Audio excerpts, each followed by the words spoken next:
hadir, Wilujeng Sumpit. Minta tolong untuk dirapikan stafet terlebih dahulu. Sekali lagi minta tolong untuk stafnya dirapikan terlebih dahulu. Hatur nuhun. Mari kita siapkan hati kita, jiwa kita, pikiran kita untuk mendengarkan kajian kali ini. Sebelumnya saya buka terlebih dahulu. Bismillahirrahmanirrahim. Assalamualaikum warahmatullahi wabarakatuh. Waalaikumsalam warahmatullahi wabarakatuh. Alhamdulillahirabbil alamin wassalatu wassalamu ala asrofil anbiya'i wal mursalin nabiyina wa habibina Muhammadin wa ala alihi wa sahbihi ajmain wa ma tabi'ahum bi ihsanin ila yaumiddin amma ba'du. Segala puji dan syukur kita panjatkan kehadirat Allah Subhanahu wa taala yang telah memberikan karunia-Nya kepada kita semua berupa nikmat iman, nikmat Islam, dan nikmat sehat, sehingga kita semua dapat bersilaturahim dalam acara kajian rutin Madrasah Ayah Bunda atau MAB di hari Jumat yang penuh berkah ini. Sholawat serta salam kita limpahkan dan curahkan kepada teladan kita semua, baginda Rasulullah Sallallahu Alaihi Wasallam, kepada keluarganya, para sahabatnya, dan pengikutnya yang setia hingga akhir zaman, termasuk kita semua yang senantiasa mengharapkan syafaat beliau kelak di yaumil akhir. Izinkan saya sebagai pembawa acara menyampaikan susunan acara. Pertama, pembukaan. Mari kita buka bersama-sama dengan mengucapkan basmalah.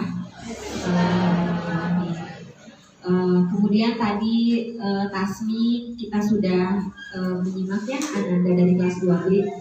Alhamdulillah. Kemudian ada sedikit pengumuman ibu-ibu semuanya dari pengurus MAB. Silakan.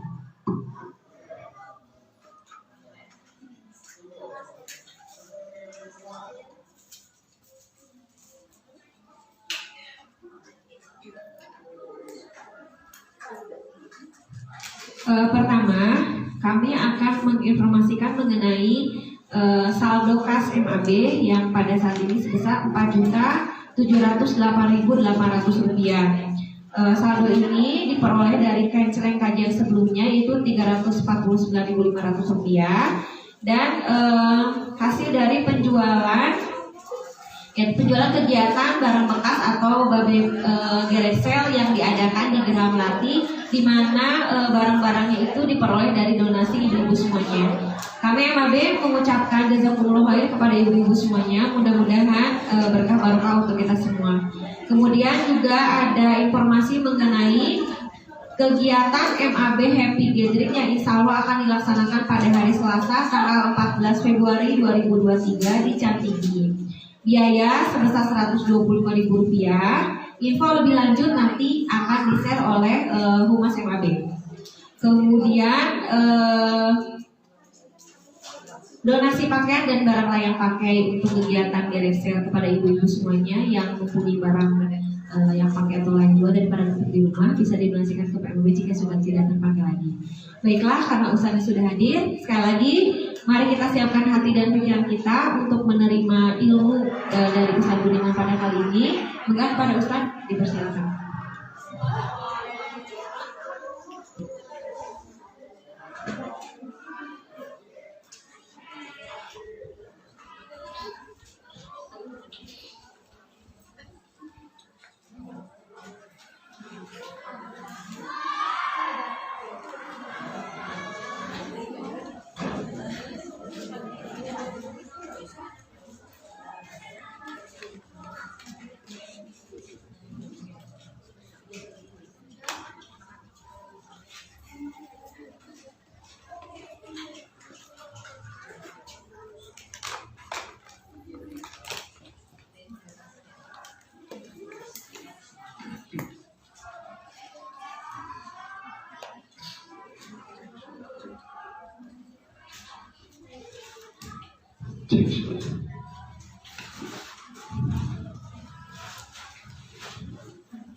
Innal hamdalillah nahmaduhu wa nasta'inuhu wa nastaghfiruh wa na'udzu billahi min syururi anfusina wa sayyiati a'malina. Man yahdihillahu fala mudilla lahu wa man yudlil fala hadiya lahu. Asyhadu an la ilaha illallah wahdahu la syarika lahu wa asyhadu anna Muhammadan abduhu wa rasuluhu alladzi la nabiyya ba'dahu. Amma ba'du. Ibu-ibu madrasah Ayah Bunda, apa kabar semuanya pagi hari ini? Alhamdulillah luar biasa. Bersama MAB insya Allah semakin soleh-soleha. Allahu Akbar. Ya, yang sebelah sini kompak, sebelah sini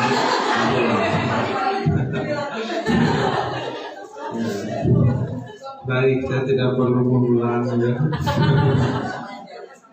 Ya, mudah-mudahan yang hadir pada kesempatan ini senantiasa diberikan oleh Allah Subhanahu wa Ta'ala keberkahan ya, dalam rumah tangga, kesalehan anak-anak gitu ya.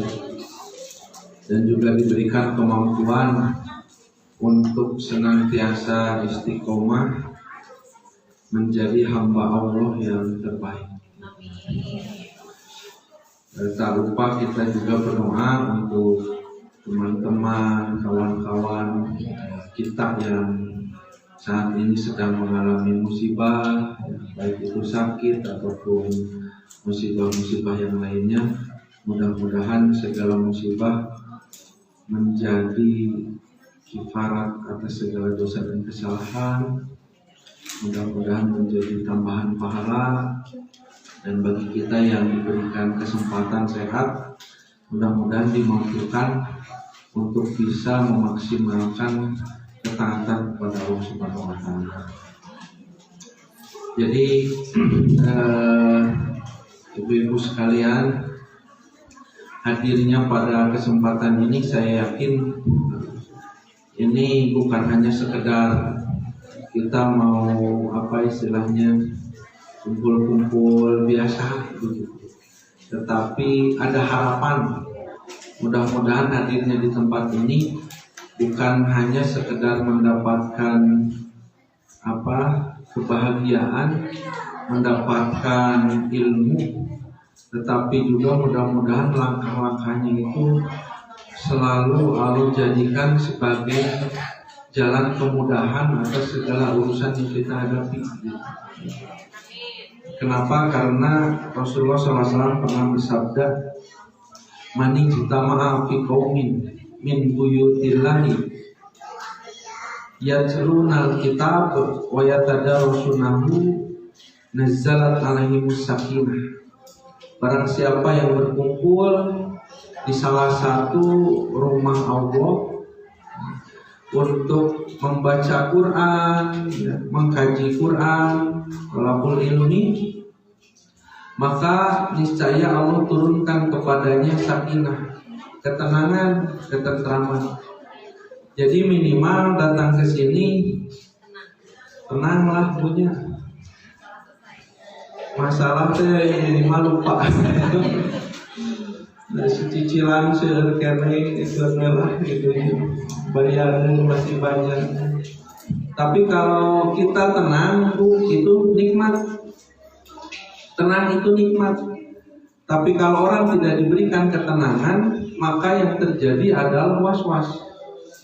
Semua orang juga punya masalah. Mungkin semua orang juga punya utang. Punya utang semua, ada yang tidak. Atau punya beban hidup ya. Tapi Allah memberikan salah satu potensi lupa itu adalah sebagai sebuah penenang, ketentraman. Jadi kalau saat ini kita lupa karena kita sedang fokus mengkaji ilmu, Allah karuniakan ketenangan, dan ketenangan itu nikmat. Saking nikmatnya supaya nunutan nikmat atau di pengajian ya nikmat.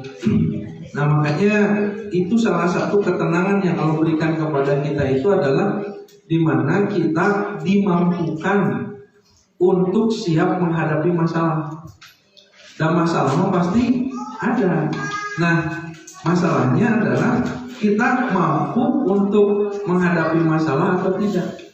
Nah, ketenangan itu akan hadir ketika kita yakin kepada Allah Subhanahu wa taala. Nah, keyakinan kepada Allah Subhanahu wa taala ini nanti ya sebagai sebuah wujud dari tema bahasan kita pada kesempatan ini, mengkaji kitab Riyadhus Shalihin masuk ke bab 6. Apa judulnya, Bu? Judulnya At-Taqwa. Pendek judulnya. Saya di kurungan tete papanjang mata. Apa Bu papanjang saya di dinya? Ada, coba dicek dulu judulnya apa tuh. Ya, jadi kita cara mudah mengimplementasikan takwa, karena orang itu mendengar takwa gitu ya, mendengar takwa menjadi sesuatu yang biasa dan kadang bingung takwa teh kumaha begitu.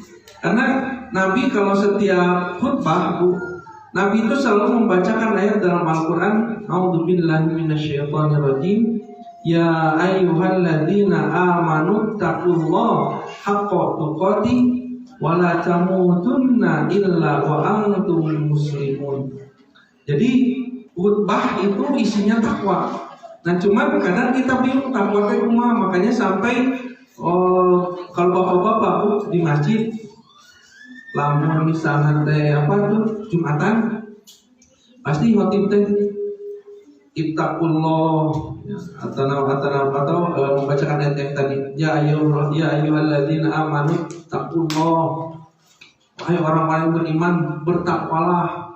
Marilah kita meningkatkan derajat ketakwaan kita di sisi Allah. Kenapa? Karena terlalu sering mendengar kata takwa, ya, kemudian merasa bosan dan merasa tidak tahu apa itu takwa. Jadi, takwa, itu. Kenapa? Karena takwa itu wujudnya bagaimana? Bentuknya seperti apa takwa itu? Nah, makanya di dalam kitab Riyadhus Shalihin ini Imam An-Nawawi menyampaikan tentang takwa begitu ya. Jadi kalau ibu-ibu punya bukunya nih, pada punya bukunya tidak? Kalau mau ya, kalau tidak mau beli buku, nanti coba saya sebelum mulai kajian ya, saya kirimkan materinya ya. Tapi tidak perlu difotokopi lah, ya nama terusumnya. Nanti di WA kan banyak di PDF kan. Tapi nak kade mau di PDF kan teh, bukan di HP tadi gitu. Buka WA aja notifikasi, baca notifikasi gitu ya. Dan jadi untuk nama jawabannya awe gitu. Itu salah satu kelebihan dan kekurangan digital begitu ya. Mudah untuk mendapatkan informasi, tetapi membuat seseorang banyak tersimpangkan ya. Makanya ada istilah apa sekarang itu no pubbing. Apa no pubbing? Pubbing ya? Pubbing. Pubbing itu apa? Ada yang tahu? Pubbing itu adalah melupakan atau mengesampingkan orang yang ada di sekitar karena kita larut atau fokus kepada gadget, pada ngumpul tapi masing-masing gitu kan, ini main gitu. Terus kalau diajak ngobrol ada suka sama orang yang kalau kita ngajak ngobrol, kita lagi ngobrol sama dia, itu sambil pegang apa? Begitu lah ya, gitu. Gimana gitu. Kata kesel kan gitu. Tadi begitu disebutnya pubbing, itu istilah baru ya. Nanti ada kajian yang khusus bagaimana dampak apa sokol dipanggil masuk lagi. Iya. Jadi dia kita latihan fokus, latihan fokus bagian di depan.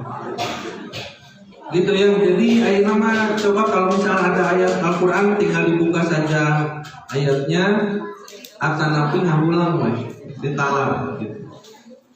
Imam An-Nawawi memulai bab tentang takwa, ya. Ini dengan ayat Al-Quran surah Ali Imran ayat 102. Ayat 102 ya. Yaitu ayat pertama yang beliau cantumkan tentang takwa. Tadi sudah saya baca. Ya ayyuhalladzina amanu taqullaha haqqa tuqatih. Wahai orang-orang yang beriman, bertakwalah kepada Allah kalian semua dengan sebenar-benarnya takwa.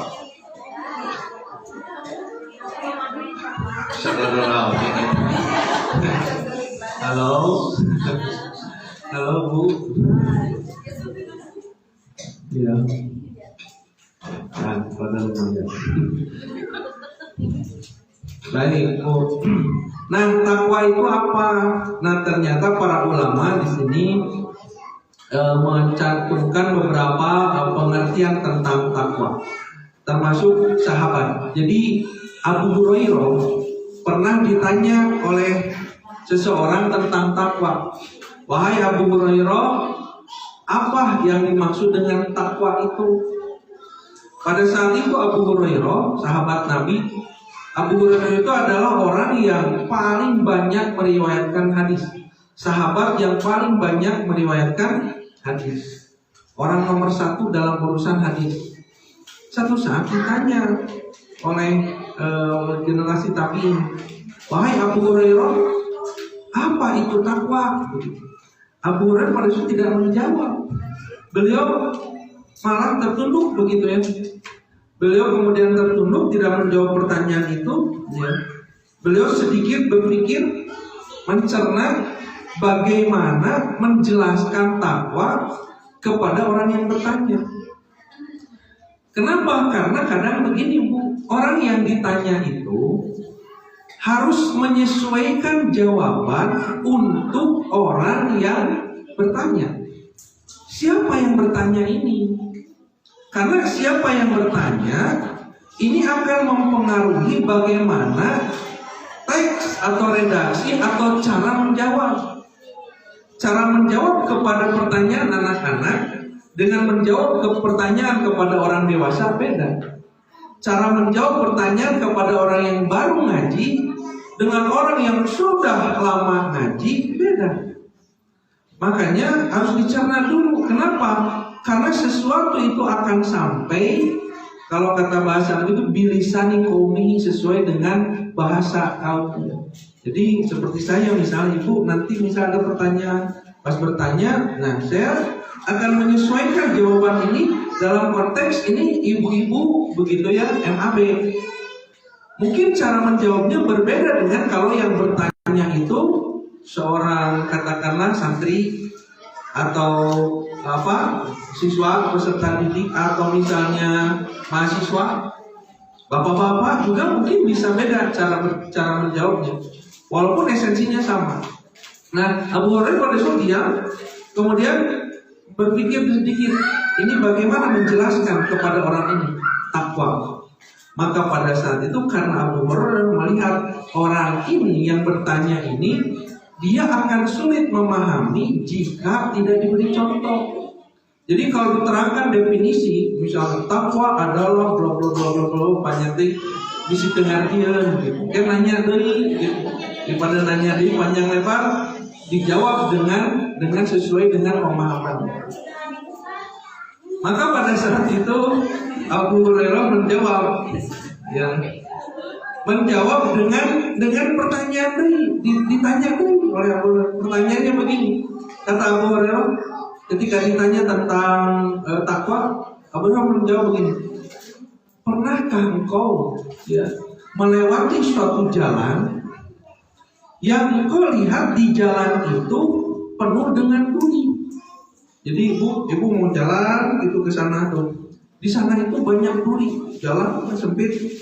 Banyak duri yang kalau terinjak pastilah sakit, mungkin berdarah begitu ya.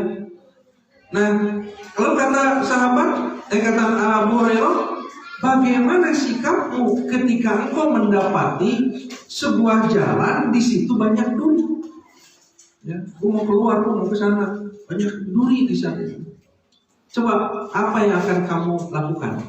Kata Abu Hurairah. Cik, saya tanya kepada ibu-ibu di sini. Kalau kita melihat di sana banyak duri, ya kita mau keluar nih banyak duri, apa yang kita lakukan? Ya, buang dulu, terus hati-hati agar tidak terinjak. Gitu. Apalagi belanja ya, mencari jalan lain, gitu ya. Apalagi lompat. Ternyata jawaban ibu-ibu ini ternyata sama dengan jawaban orang yang bertanya kepada Abu Hurairah. Jadi terbagi beda. Orang itu menjawab, apabila aku melihat duri di hadapanku, maka aku akan menghindarinya. Berjalan ke tempat lain yang tidak ada durinya. Atau kata orang itu, aku melangkahi duri-duri itu, ya, sehingga aku tidak menginjaknya, berjalan dengan hati-hati. Atau aku mundur dulu, tadi kebersihan dulu dan sebagainya. Maka Abu Hurairah menjawab, kata Abu Hurairah, itulah takwa. Nah, itu takwa. Nah, sahabat ini orang ini tidak bertanya lagi, menunjukkan mengerti. Jika ibu ngerti itu. Gitu ya. Abu Hurairah menjawab dengan contoh ini, lalu orang itu mengerti begitu. Kenapa? Karena ilmu itu nyambung. Ketika diberikan contoh, oh maksudnya ke sini, nyambung, saya mengerti. Nah, kalau belum mengerti berarti nyambung begitu ya. Harus disambungkan nanti dengan pemahaman apa itu takwa. Nah, maka untuk mempermudah dalam tafsir Al-Azhar ya, Buya Hamka ya. Ini teks Indonesia. Dalam tafsir Al-Azhar disebutkan begitu bahwa arti dari takwa yang dimaksud seperti Abu Hurairah itu artinya kalau di depan kita ada sesuatu yang bahaya, maka kita secara otomatis akan menghindar. Bentuk menghindarnya kita dari sesuatu yang bahaya itulah takwa. Nah, wujudnya pengamalannya bagaimana?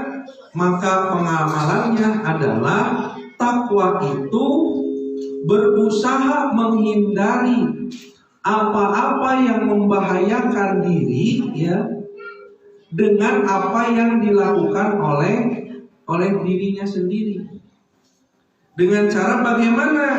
Yaitu melaksanakan keimanan kepada Allah dan melaksanakan amal soleh. Kata Imam Ibnu Katsir menyampaikan bahwa takwa itu adalah mengerjakan apa yang diperintahkan Allah dan meninggalkan apa yang dilarang oleh Allah. Nah, jadi kalau kita mengerjakan apa yang dilakukan oleh Allah, kita akan terhindar dari bahaya. Dan kita mencoba menghindari apa yang dilarang oleh Allah, berarti kita akan terhindar dari bahaya. Itulah takwa. Nah, sekarang bagaimana mewujudkannya, mengerjakannya? Kalau kata Hamka tadi menyampaikan bahwa adalah satu, kita beriman kepada Allah. Yang kedua, melakukan amal soleh. Iman itu adanya pada hati.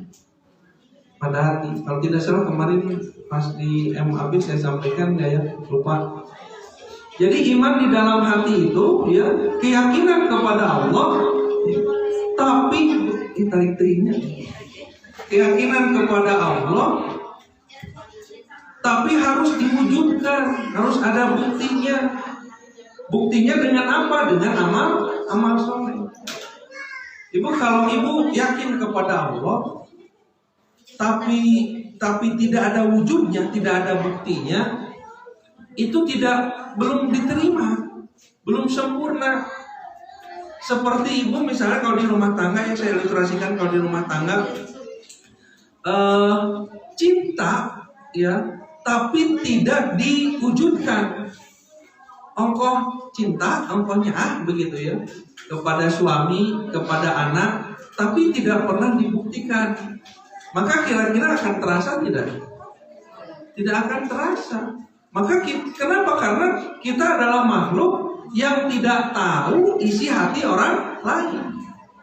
Kalau kita tahu isi hati orang lain, Bu ya, wah bakal seribut sih nama kapal isi hati gitu. Makanya hikmahnya Allah tidak berikan kemampuan seseorang untuk memahami isi hati orang lain.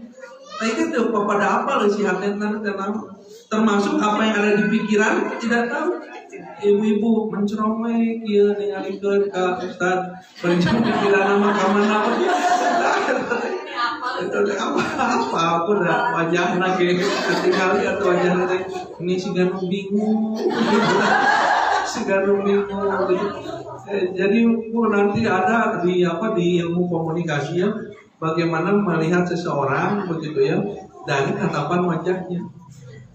Memang mencorong ya, tapi pikiran teh kemana gitu ya, itu kan kelihatan. Makanya kalau kita berbicara dengan orang, maka kalau kita ingin tahu apa yang kita sampaikan itu dapat diterima, lihat tatapan matanya. Makanya dalam teori komunikasi itu mata ke atas ya, itu menunjukkan perhatian. Mata ke atas sampai ke kepala ke atas itu kalau kita tatap seseorang gitu ya, lalu kemudian berbicara dengan dia, itu kita bisa melihat apakah apa yang kita sampaikan itu sampai atau tidak.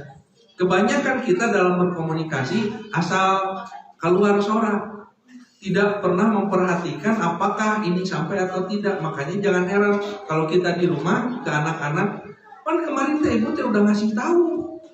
Hari budak ngasih tahu apa gitu ya. Ternyata ibu ngasih tahu pada saat itu tidak dalam kondisi sedang berkomunikasi secara efektif dengan anak. Tidak diberitahu baik-baik ya di depannya gitu. Sambil gegorowokannya di luar gitu. Atau di dapur. Itu kamu pulang, simpan tasnya di tempat tas. Terus gitu segala bukan nama ibu teh. Apalagi kalau anak sambil pegang gadget. Kalau anak sambil pegang gadget, ibu ngomong udah ratusan kata begitu ya, dan tidak akan masuk ke kepalanya. Kenapa? Seseorang, apalagi anak laki-laki, kalau sudah fokus begitu ya kepada sesuatu hal, maka telinga secara otomatis akan tertutup. Termasuk suami, makanya jangan ngobrol ke suami pas lagi suami berketik gitu kan. Misalnya pas lagi di depan laptop suami itu, ya ibu teh ngomong panjang lebar gitu ya. Gimana tuh ayah? Gimana apanya? Lagi gitu ya, nggak akan masuk begitu. Maka kalau mau berbicara dengan pesan yang ingin sampai, maka coba sambil pandang matanya. Dan ketika seseorang itu memandang mata, ya maka akan memunculkan yang namanya perhatian. Hanya nanti akan terlihat mata seseorang yang kosong itu akan terlihat bagi yang sudah biasa atau paham dengan ilmu komunikasi.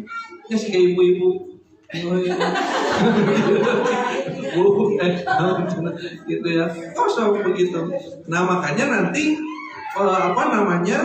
pola komunikasi yang harus dibangun ya termasuk di rumahnya. Kalau kita biar tidak capek ngomong ke anak-anak atau ke suami dan sebagainya, itu berbicara itu dengan pola komunikasi yang efektif gitu.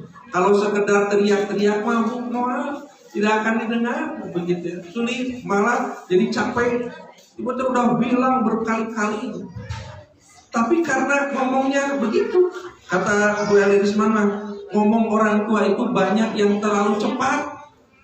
Ngomongnya terlalu cepat, anak itu sulit menangkap kalimat yang terlalu cepat begitu. Tidak di sini dulu, ibu mau ngomong dulu. Nah begitu, serius. Jadi jangan sambil teriak dari kejauhan, itu tidak akan efektif, tidak akan berhasil. Nah, naon tadi teh Bu? Naon tadi teh? Apa tadi? Iman ya. Nah, apa yang ada di dalam hati begitu harus diwujudkan, karena seseorang tidak pernah tahu apa isi hati. Makanya kalau cinta ya wujud cinta apa? Ya. Makanya kemarin ya masih ingat ya yang para pengurus MAP saya sampaikan bahwa keikhlasan itu mananya adalah kesetiaan. Jadi kalau ikhlas urusannya hati ini adalah kesetiaan. Seperti kalau misalnya di rumah tangga ibu setia kepada suami atau suami setia kepada ibu, begitu ya. Maka kesetiaan itu harus diwujudkan dengan perbuatan. Diwujudkan, jadi rasa cinta, rasa kasih itu harus ada wujudnya apa? Perhatiankah, ya, dan lain sebagainya, itu wujudnya. Makanya dalam takwa tidak hanya sekedar iman itu ada di dalam hati, tapi harus terwujud, teraplikasikan ya, dalam perbuatan. Di antaranya apa? Yaitu dengan ibadah atau amal soleh. Nah, amal soleh atau ibadah nanti dibagi. Ada ibadah mahdoh, ada ibadah ghair mahdoh. Ibadah mahdoh adalah ibadah yang diatur oleh Allah Subhanahu wa taala, caranya diatur caranya dan lain sebagainya. Sedangkan ghair mahdoh adalah yang tidak diatur. Ibadah mahdoh yang diatur caranya apa? Contoh seperti sholat, ya. Sholat diatur caranya diatur. Tidak bisa sholat itu kumaha hayang gitunya. Cenah abdi mah sholat subuh teh rek 10 rakaat, nah mumpung jag-jag ya gitu ya. Mumpung sehat, mumpung seger begitu ya. Baru bangun tenaga masih ada, jadi 10 tidak bisa begitu. Kenapa? Karena sholat itu sudah ada aturan. Nah, jika yang tidak diatur, maka silakan. Apa ibadah yang tidak diatur? Tata caranya?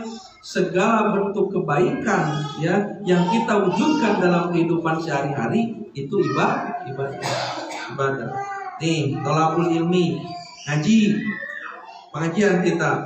Allah mengatur tidak pengajian itu waktuna kudu jam sabaraha? Tidak, mau pagi, mau harinya tidak, hari apa saja. Badai dina kursi atau napi lesehan bebas. Badai di masjid atau napi di lapang bebas. Mau sambil makan bebas. Gitu kan. Makanya Bu, saya itu kadang suka merindukan menjadi mustami. Makanya kadang kalau ada pengajian di masjid, sengaja datang itu suka agak terlambat. Nah, kalau datang lebih dulu, sok tertulus dan ceramah. Pak Ustaz gini kan, Ustaz ketemuan ceramah gitu. Makanya, pas begitu datang terlambat, datang jadi mustami, kayak duduk jadi mustami. Saya kadang merindukan menjadi mustami. Kenapa?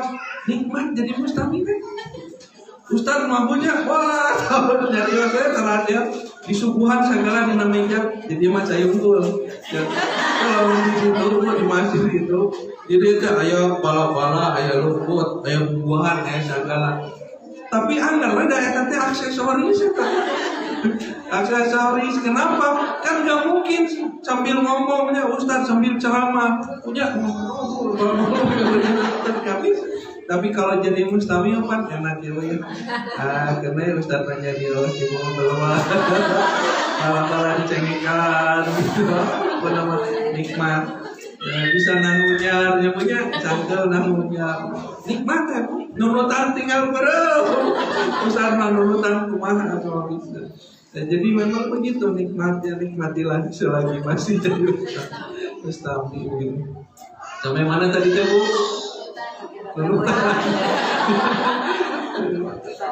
Ya tadi sampai ibadah yang berbentuk ibadah ghair mahdoh, ibadah yang tidak diatur oleh Allah Subhanahu wa taala, bagaimana kapan waktunya, bagaimana caranya. Setiap kebaikan jadi ibadah. Ya, Makanya di rumah pun harusnya jadi ibadah. Ya Bu, di rumah coba ibadah naon wae sok. Yang kita bisa mewujudkan ketakwaannya di rumah, yang bukan hanya sholat, bukan hanya baca Quran begitu ya, bukan hanya ibadah-ibadah mandok, tetapi ternyata setiap hari di rumah kita itu adalah semuanya ladang ibadah. Kamu ibu-ibu yang paling sering ada di rumah, katanya ladang ibadah hukum. Dan mulai bangun ya sampai tidur lagi ibadah hukum gerak. Hanya kadang kita tidak sadar itu adalah ibadah, maka tidak lahir ketakwaan. Makanya terbayang oleh kita itu takwa itu hanya di majelis taklim di sini gitu ya, atau di masjid, di tempat ibadah. Padahal di rumah bentuk-bentuk ketakwaan itu segala ayat. Naon contohnya segala ayat. Bu, kalau menemukan anak-anak kita rungsing terudet gitu rungsing begitu ya. Pan eta teh cacapekeun hatenya Bu. Cacapekeun hate. Nah kata Nabi, setiap seseorang yang merasa sakit ya. Sakit itu kan bukan hanya fisik. Sakit hatinya, terluka hatinya, tersinggung, terbebani dan sebagainya, maka kata Nabi itu adalah sebuah kebaikan. Itu pahala hukum. Maka kalau seseorang sabar di rumah, ini baru belum melakukan sesuatu, baru menahan diri hati dengan kesabaran, dengan perilaku anak, perilaku suami, menurut ibu-ibu mah, atau bapak-bapak perilaku istri, menurut gitu ya. Maka dari situ itu semuanya pahala. Ya Allah, ya budak rungsing kieu udah jadi penggugur dosa gitu. Jadi jangan fokus terus ke anaknya. Udah dijempekeun ge moal jempe ya. Tapi perbaiki hati kitanya, siapkan hati kitanya agar apa yang kita hadapi itu terus ringan dirasakannya. Ya Allah, menurut anak siga kieu teh begitu ya. Anak yang kita hadapi seperti ini merupakan bagian dari Allah ya, untuk mendewasakan diri kita dan memberikan pahala yang besar. Yang pernah dulu teh kita kan pengen punya anak, kan pengen punya anak. Harus sudah punya anak, nah itu punya anak kayak gini kan ya. Apa yang seperti apa yang kita alami tidak seperti apa yang kita inginkan. Kadang begitu ya, kita mah ingin teh begini begitu, tapi Allah berikan begitu. Nah itulah hidup begitu yang kalau kita hadapi, tapi di situ akan ada akan ada tumbuh yang namanya ketakwaan di situ. Jadi pahala ucapan suami begitu ya, rada nyelekit misalnya ibu teh, ya kadang suka ada ibu ada yang suka ucapan suami teh jauh nyelekit kan hate, ya itu pahala di situ kalau kita sabar gitu. Semua yang kita hadapi di rumah adalah pahala. Maka ketakwaan itu bisa berwujud dengan satu ibadah yang bukan ibadah makhluk. Tidak selamanya harus sholat, ngedekul, baca Quran dan terusan. Tidak selamanya begitu. Tapi apa yang kita hadapi di rumah tangga, di tetangga, gitu ya, dan orang-orang sekitar kita, selama kita wujudkan kebaikan, itulah yang namanya ketakwaan. Jadi takwa itu adalah semua kebaikan yang kita lakukan atas dasar perintah Allah dan mencoba menghindari semua yang Allah larang. Coba menghindari maksiat. Dalam konteks ibu-ibu misalnya ya, sebagai seorang ibu atau sebagai seorang istri berusaha menjadi istri atau menjadi ibu yang menghindarkan diri dari yang namanya maksiat. Kira-kira ini maksiat, kira-kira ini bakal dosa begitu ya. Maka buat diri kita itu tidak nyaman dengan itu. Karena salah satu bentuk takwa itu adalah ketika seseorang memiliki kepekaan dirinya terhadap yang namanya dosa. Lamun aya dosa ini gak nyaman gitu, hati itu gak nyaman. Nah itu ketakwaan itu masih ada pada kita. Tapi kalau dalam hati ketika melakukan satu perbuatan buruk ya, atau kita sedang berada di lingkungan buruk, kemudian kita itu istilahnya hari-hari biasa, terus kita selalu memaafkan ya kesalahan itu, memaafkan diri sendiri. dengan kesalahan itu, lalu kemudian membiasakan kebiasaan itu, maka hilang takwa itu. Ketakwaan hilang pada diri. Jadi kalau misalnya dalam kehidupan kita John, kalau ada keburukan, aduh ini baik nggak ya, gitu ya. Jadi selalu ada di dalam hati itu, apa ya istilahnya? Lamun di jalan mampu, ayah polisi tidur, bermaju, ayah polisi tidur, jangan ngerempel aja, hidup gitu. Jadi kita ketika melakukan sesuatu, bentar, ini Allah suka nggak begitu? Allah tidak suka, atau Allah suka begitu? Ini dosa tidak begitu? Ini halal haram begitu? Dalam bermuamalah, ini halal haram, ini harus dilakukan atau tidak begitu? Itu semuanya adalah hal-hal yang membuat seseorang itu bisa menjaga ketakwaan ya. Jika masih ada pada diri, maka masih ada takwa. Tapi kalau sudah baswe, pokoknya ada perbuatan-perbuatan salah, dosa, digeleng terus begitu ya, maka hilang yang namanya takwa begitu. Jadi coba perhatikan diri kita sekarang dalam bermuamalah, dalam misalnya ada yang suka bisnis ya, ada usaha bisnis. Coba sekarang ini banyak usaha-usaha muamalah ya, bisnis-bisnis yang selalu berkaitan dengan sesuatu yang subhan. Aduh ini boleh tidak, aduh ini boleh tidak, ini riba tidak begitu ya, atau ini haram tidak. Bahkan ada orang yang ketika ada kewajiban perintah Allah, lalu dia merasa enggan melakukannya. Contoh misalnya bab zakat. Berapa banyak orang yang berdagang tapi tidak mengeluarkan zakat. Terus berkaitan dengan hal-hal yang Allah haramkan, terus merasa nyaman. Nah hati-hati kalau sudah merasa nyaman dengan satu keburukan, maka hilang yang disebut dengan takwa. Maka yang harus memelihara ketakwaan itu ya kita dilihat lingkungan kita sehari-hari, lihat ada sesuatu potensi melaksanakan perintah Allah atau meninggalkan larangannya, maka wujudkan itu adalah sebagai sebuah takwa. Nah, baik, kita masuk sekarang ke ayat berikutnya di surah di kitab Riyadhus Shalihin ini, yaitu surah At-Taghabun ayat 16. Allah Subhanahu wa taala berfirman, "Fattaqullaha mastata'tum." Maka bertakwalah kepada Allah sesuai dengan kemampuanmu, sesuai dengan mastata'tum, sesuai dengan kemampuanmu. Artinya Allah juga tahu batasan kemampuan kita. Ada hal-hal yang kita mampu, ada hal yang kita tidak mampu. Maka ketika Allah memberikan sebuah ujian kepada kita, Allah tahu bahwa ujian itu kita mampu untuk mengerjakannya. Kalau kita tidak mampu mengerjakannya, Allah tidak akan berikan.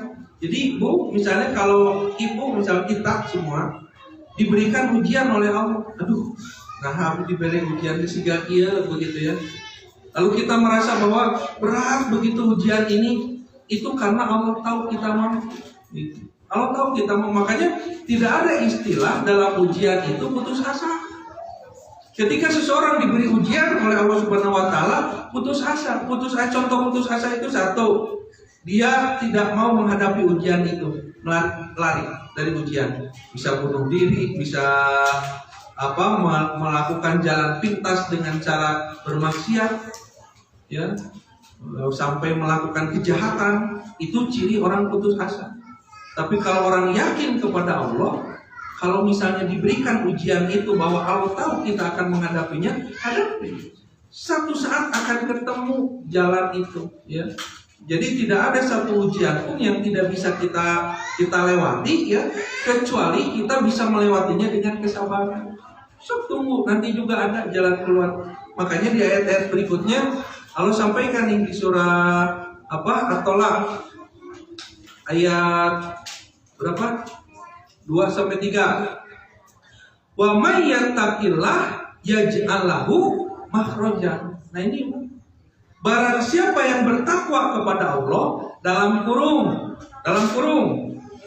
selalu taat menjalankan perintah Allah dalam beribadah, baik ibadah yang makruh dilegenan, rajin ibadah makruhnya, ataupun ghair mahdonnya, dan berusaha menghindari apa-apa yang dilarang atau diharamkan oleh Allah, begitu ya. Yaj'al lahu makhrojan, niscaya Allah berikan kepada kita makhrojan. Apa itu makhrojan? Makhrojan itu dari kata khoroja yakhruju, artinya keluar. Makhrojan itu jalan keluar. Jadi kalau kita sedang berada dalam satu masalah, lalu kita bertakwa kepada Allah, jadi dengan masalah itu tidak membuat kita jadi ahli maksiat. Dengan masalah itu tidak membuat kita jauh dari Allah, terus mengamalkan apa yang Allah perintahkan, meninggalkan apa yang Allah larang, bertahan di situ, bersabar, mencari jalan keluar, maka Allah bukakan jalan keluar. Sok seberat apa ujian yang sedang dialami sekarang? Ya. Masing-masing ini kan wajah-wajah bermasalah nih. Wajah-wajah. Jadi memang masalah, tapi beda-beda masalahnya. Ada yang masalahnya kaitan dengan harta, ya. Kadang begitu ya, saat ini misalnya pendapatannya atau penghasilannya sangat minim, pengeluaran besar. Ada yang sedang terlilit dengan utang, ada yang sedang mengalami sebuah apa istilahnya kezaliman, ya, misalnya didolimi orang, dijahati orang dalam bisnis dan sebagainya, sampai akhirnya berat begitu ya masalah. Ada yang masalahnya sekarang ini sedang berhadapan dengan masalah di rumah tangga dengan suami. Entah kenapa suami teh kalau dilihat apa yang nanti sok disebutkan mulai gitu. Kalau ada notifikasi cepat-cepat diambil begitu ya. Kenapa begitu ya? Ada yang kayak gitu. Ada yang dengan anaknya itu berat sekarang sedang mengalami sebuah masalah yang orang tuanya bingung untuk menyelesaikannya.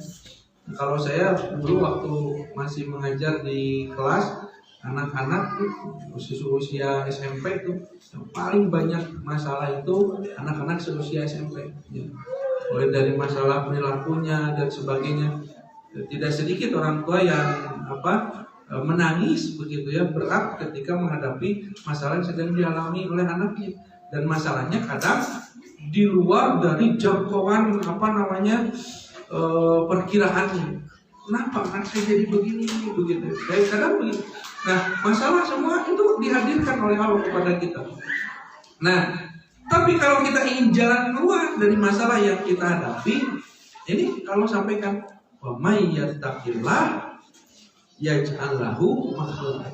Barang siapa yang tetap bertakwa kepada Allah, tidak membuat masalah itu ya membuat jauh dengan Allah, malah lebih dekat dengan Allah, niscaya nanti juga Allah berikan jalan keluarnya. Yang penting jangan berputus asa. Ada sebesar apa coba masalah yang kita hadapi? Kalau kaitan dengan utang piutang, seberapa besar utangnya? Seberapa seberapa banyak nolnya, misal begitu. Allah akan berikan jalan keluar. Takwa saja kepada Allah Subhanahu wa taala, ya. Karena tidak ada masalah yang tidak bisa diselesaikan. Makanya kita butuh jalan keluar yang datangnya dari Allah. Coba lihat lanjutannya ayat ketiganya. Wa yarzuqhu min haitsu la yahtasib. Dan Allah berikan rizki dari jalan yang tidak pernah kamu duga. Nah ini, jadi kita itu banyak memikirkan masalah itu, kemana solusinya, begitu dipikirkan di otak, di kepala. Tapi kadang kita lupa mendekat kepada siapa yang memberi ujian kepada kita. Kita fokus kepada bentuk ujiannya, tapi kita lupa kepada siapa yang memberikan ujian itu dan siapa yang memberikan jalan keluarnya.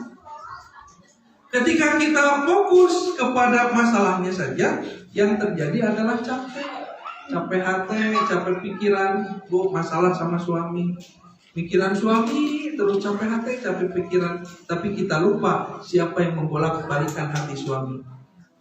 Kita punya masalah anak gitu ya, kita lupa kepada siapa yang membolak-balikan hati anak.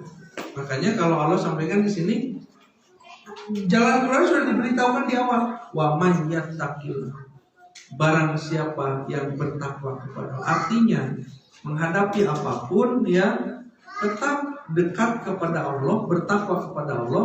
Wujudnya apa? Wujudnya tetap beribadah dan bersabar atas apa yang sedang kita alami.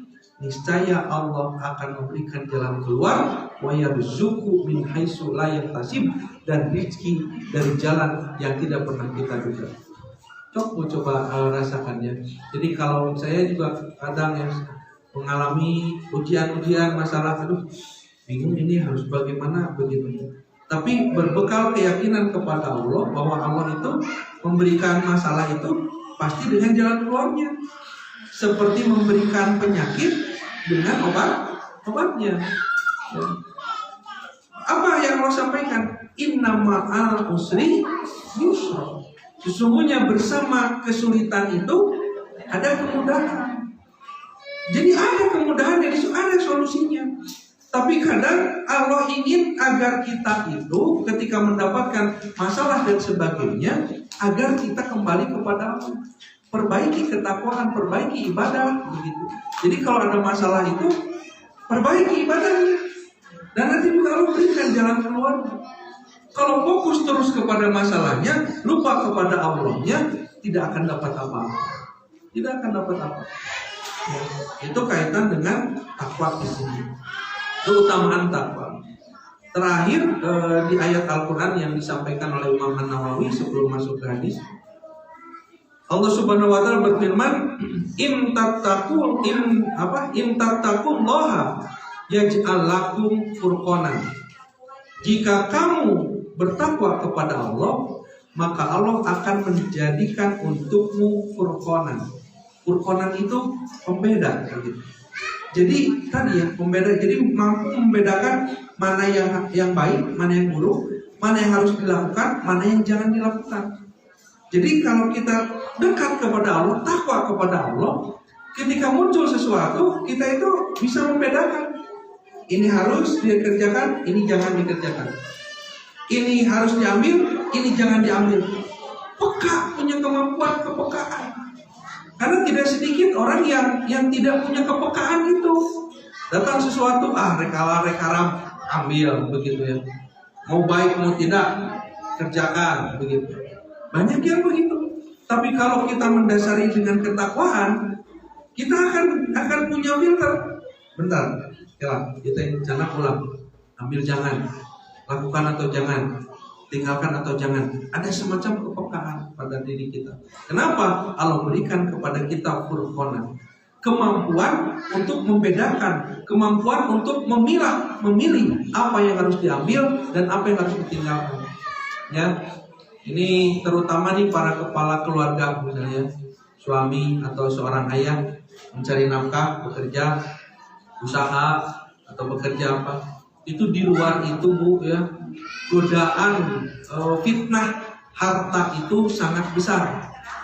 Bagi seorang laki-laki, Nabi kan menyampaikan fitnah besarnya itu satu berkaitan, yang paling besar itu berkaitan dengan wanita, yang kedua berkaitan dengan harta.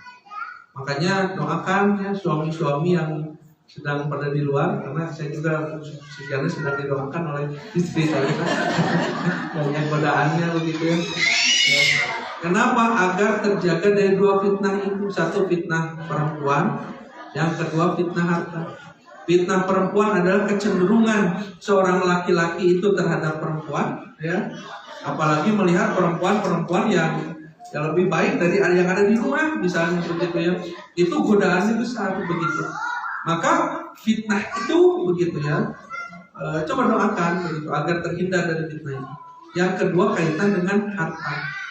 Kaitan dengan harta. Nah, orang yang menjaga dirinya dengan ketakwaan kepada Allah, di luar itu ketika ada peluang-peluang untuk maksiat, maka memiliki kemampuan, kepekaan diri untuk memisahkannya. Oh ini tidak baik, ditinggalkan. Oh ini haram, jangan begitu. punya kemampuan itu. Tapi kalau tidak ada ketakwaan, mau halal, mau haram, mau baik, mau tidak, begitu ya dilakukan. Ya.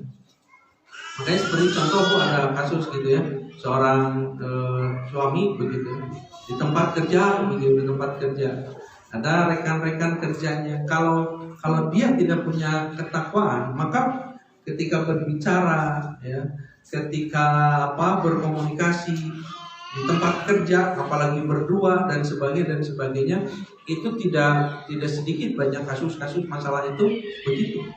Nah, ini kenapa? Karena tidak ada furqanan, tidak ada kemampuan untuk memisah mana yang benar, mana yang salah.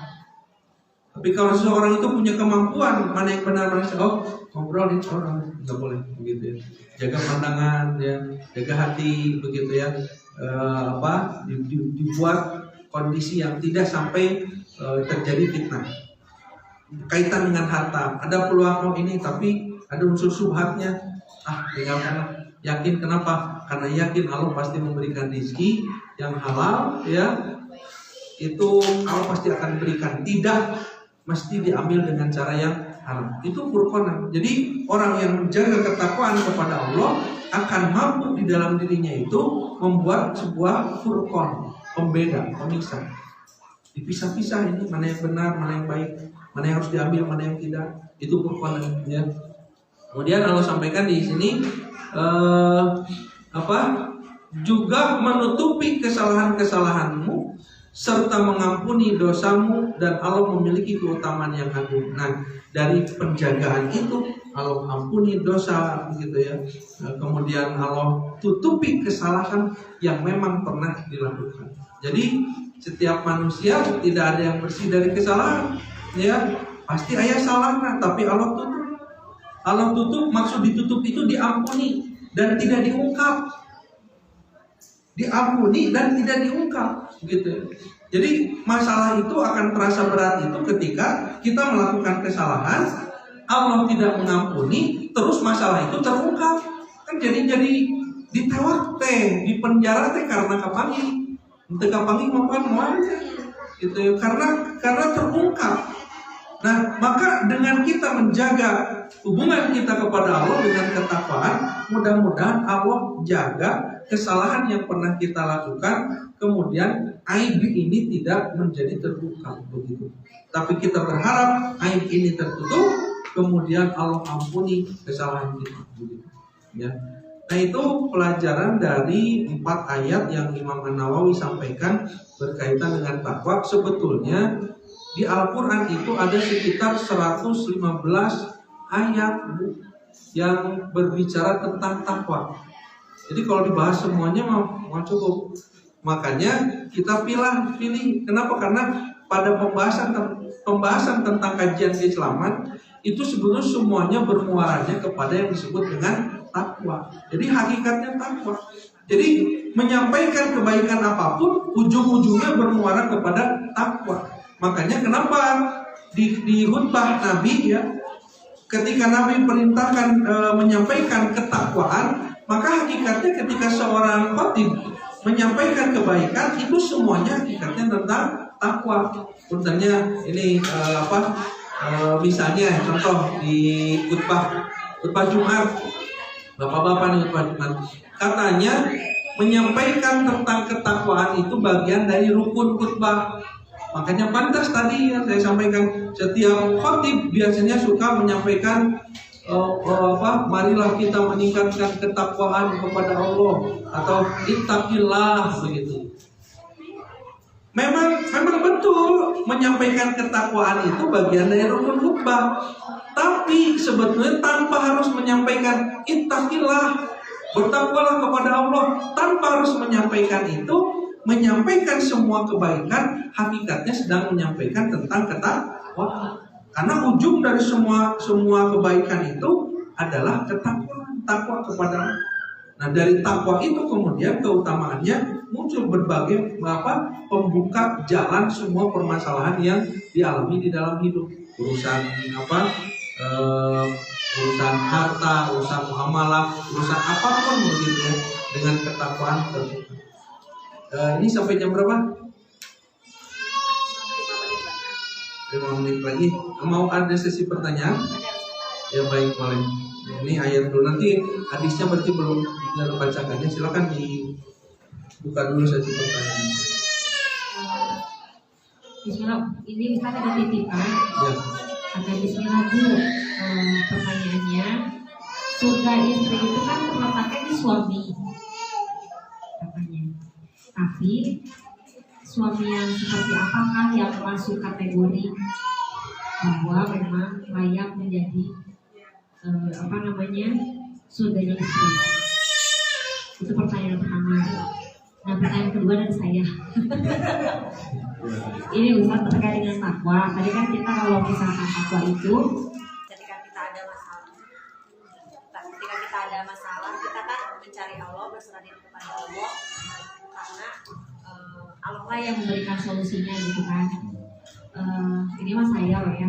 Kenapa ya kalau misalnya kita lagi ada masalah gitu, kayaknya enak banget gitu ya berkeluh kesah sama Allah tuh enak gitu. Maksudnya sampai ibaratnya sampai kusu nangis gitu misalnya itu ya niatnya mah biar Allah memberikan solusi.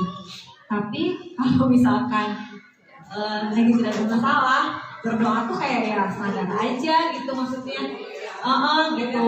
Saya berpikir, ada Allah, saya tuh nggak mau, masa saya tuh pengen berdoa sama Allah terus dikasih masalah dulu gitu. Nah saya juga nggak mau kayak gitu kan. Apakah itu berkaitan dengan ketakwaan saya yang kurang? Dan bagaimana caranya supaya di momen yang lain pun kita bisa berdoa sama Allah tuh, curhat sama Allah tuh khusyuk gitu bisa. Itu pertanyaannya. Mungkin dari Bu yang ada yang mau bertanya? Cukup dulu. Nanti nggak lupa. Kalau udah jawab boleh nanti.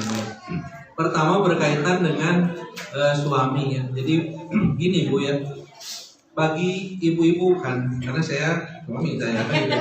Bagi seorang istri begitu ya. Bagi seorang istri nanti bagi suami beda lagi ya.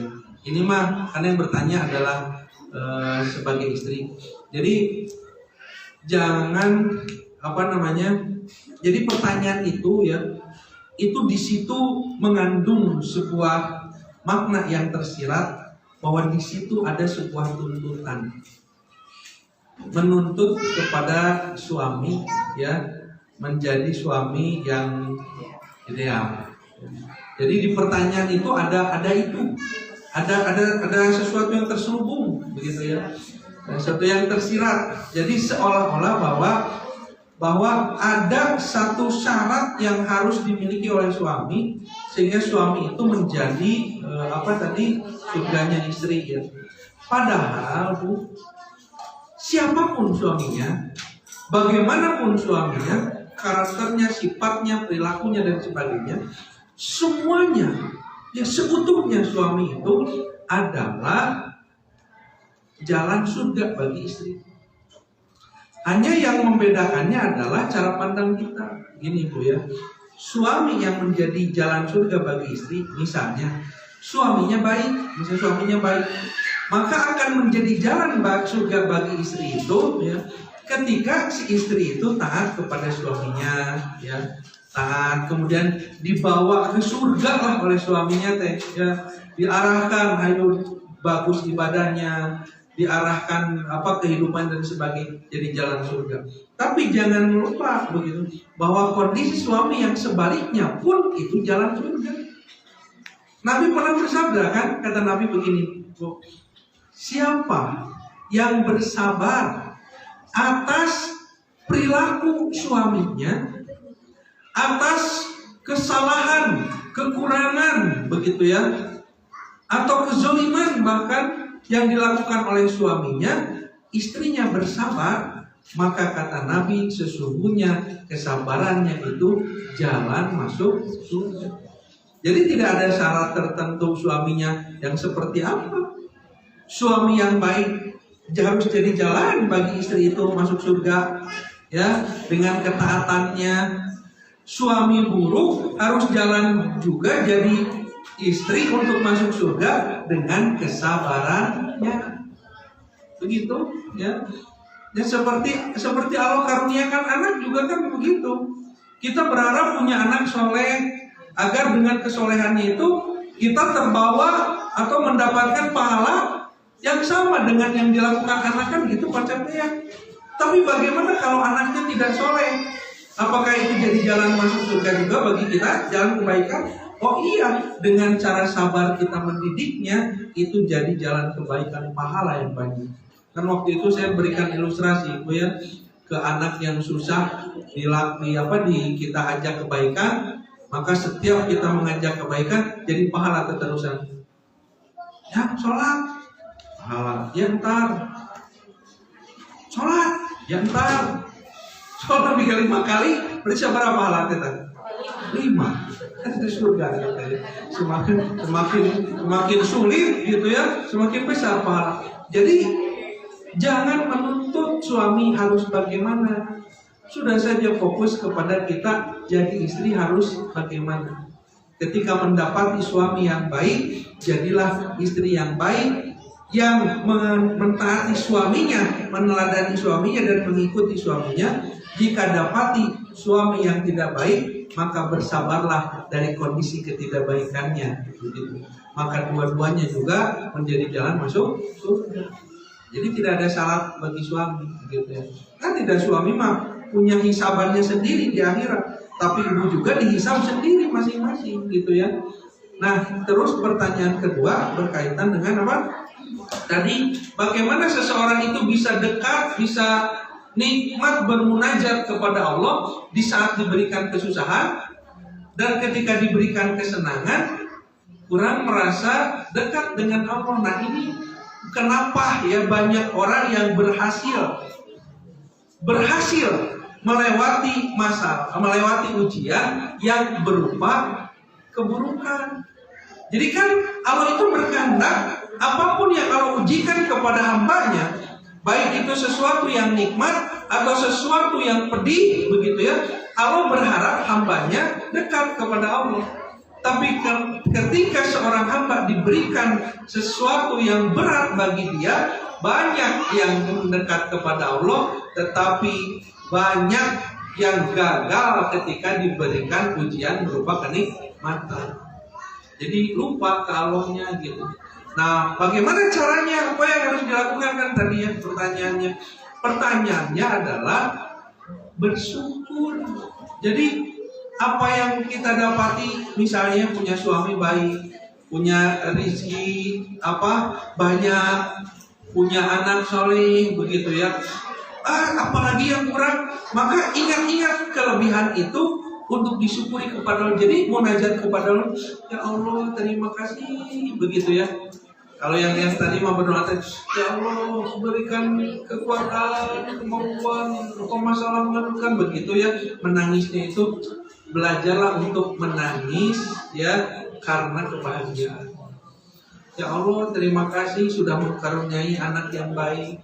Terima kasih sudah mengkaruniai kehidupan yang nyaman, begitu. Terima kasih sudah memberikan rumah yang nyaman ya, memiliki sampaikan begitu kepada Allah. Begitu ya. Jadi harus, kenapa? Nih salah satu cara yang lain adalah ingat bagaimana kalau satu saat Allah cabut kenikmatan itu. Karena bagi Allah sangat mudah untuk mengambil ya dari hambanya sesuatu yang pernah diberikan oleh Allah kepadanya. Dan tidak sedikit orang yang tadinya di atas tiba-tiba jatuh ke bawah. Tidak sedikit orang yang tadinya sedang bersenang-senang tiba-tiba sakit, begitu ya. Begitu. Jadi ingat kepada itu, maka kehusuan kita adalah dengan cara bersyukur. Kalau yang tadi kehusuan kita karena memohon pertolongan Allah, sekarang kehusuan kita karena bersyukur. Allah alam bismillah. Cukup atau masih ada waktu? Ada lagi yang bertanya? Cekap sih rasa. Cekap ya. Baik, ibu-ibu sekalian, madrasah yang bunda, pada kesempatan ini alhamdulillah kajian di pagi hari ini mudah-mudahan apa yang disampaikan setidaknya mampu memberikan pengingat kepada saya pribadi dan juga kepada kita semua, sehingga menjadikan apa yang disampaikan menjadi jalan hidayah Allah Subhanahu wa taala untuk kita semua. Kita berdoa sejenak kepada Allah, mudah-mudahan Allah perkenankan, mudah-mudahan Allah berikan keberkahan dan manfaat atas apa yang sedang kita lakukan pada pagi hari ini. Allahumma sholli ala Muhammadin wa ala alihi wa ashabihi ajmain. Hamdan syakirin, hamdan na'imin, hamdan yuwaffi ni'amahu wa yukafi majidan. Rabbana wa lakal hamdu kama yanbaghi li jalali wajhikal karim wa 'azimi sultanik. Rabbana zalamna anfusana wa illam taghfir lana wa tarhamna lanakunanna minal khasirin. Rabbana ighfir lana dzunubana wa kaffir 'anna sayyi'atina wa tawaffana ma'al abrar. Rabbana ighfir lana wa liwalidina warhamhuma kama rabbawna shighar. Rabbana hab lana min azwajina wa dhurriyyatina qurrata a'yun waj'alna lil muttaqina imama. Allahumma anfa'na bima 'allamtana wa 'allimna ma yanfa'una wa zidna ilma. Rabbi zidna ilma warzuqna rahmah. Rabbana la tuzigh qulubana ba'da idh hadaitana wa hab lana min ladunka rahmah innaka antal wahhab. Ya muqallibal qulub tsabbit qalbi 'ala dinik, tsabbit qalbi 'ala tha'atik. Rabbana atina fid dunya hasanah wa fil akhirati hasanah wa qina adzabannar. Aqulu qouli hadza astaghfirullah li wa lakum. Wassalamualaikum warahmatullahi wabarakatuh.